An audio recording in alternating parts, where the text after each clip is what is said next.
Ah, there's a fire engine. Interestingly, his hood is up with the hood prop. I just don't understand how it spreads to the bed like that.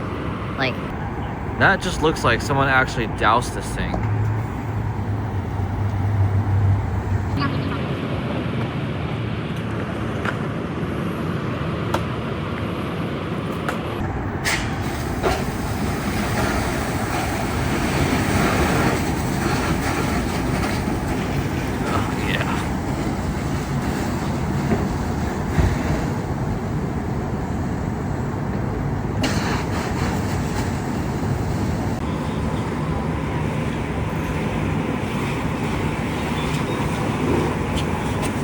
I hope that tire doesn't blow up on his face.